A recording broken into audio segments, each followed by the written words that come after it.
The feud between Donald Trump and Nikki Haley is becoming personal just 2 weeks before South Carolina's Republican primary.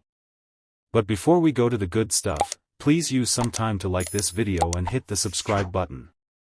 Instead of focusing on policy differences, Trump is taking personal jabs at Haley, mocking her husband for not being by her side on the campaign trail due to his deployment overseas with the South Carolina National Guard. Trump questioned the whereabouts of Haley's husband and made derogatory remarks about his absence. In response, Haley demanded that Trump confront her directly and criticized his disrespect for military families. This incident reflects the strange nature of the Republican primary, where Haley's criticism of Trump has intensified compared to earlier stages of the race. It is not just Haley who has expressed concerns about Trump's behavior and treatment of the military. General John Kelly, who served as Trump's chief of staff, confirmed reports that Trump referred to military members as losers and suckers. However, many Republicans within the GOP coalition have been hesitant to openly share their reservations about Trump's behavior with voters. The question remains whether Trump will face consequences for his actions. While some of his approval ratings have already suffered, he remains in a dead heat with President Joe Biden. The real test will be if senior officials from the Trump administration, such as General Kelly, Mark Esper, Bill Barr, James Mattis, and John Bolton, will publicly express their concerns about Trump's fitness for presidency. Their willingness to do so will determine the extent of the cost Trump will face. In addition to the personal feud, Trump continues to take credit for blocking the bipartisan border deal, which highlights the fact that the Republican Party has become increasingly aligned with Trump's agenda. Trump's second-term plans include a more militant and specific immigration agenda compared to his 2016 campaign.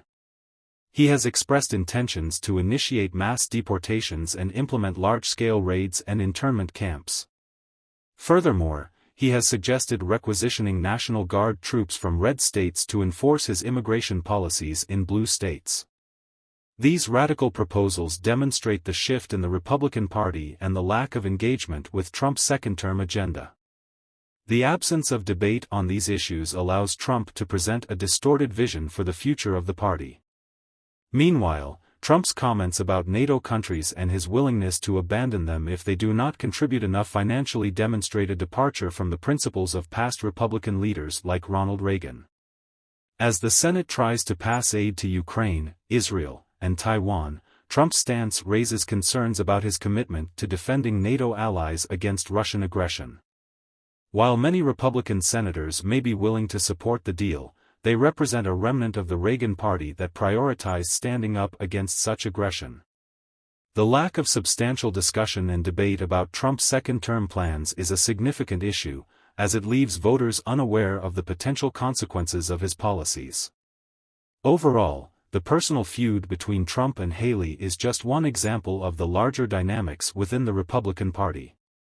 Trump's behavior and agenda have caused divisions and reservations within the party, but many officials have been reluctant to express their concerns publicly. The lack of engagement with Trump's second-term plans and the absence of a substantial debate on his agenda raise questions about the future direction of the party and the potential consequences of a Trump presidency. Thank you for watching. Before you go, please leave your thoughts in the comments section, subscribe, and stay tuned for more updates.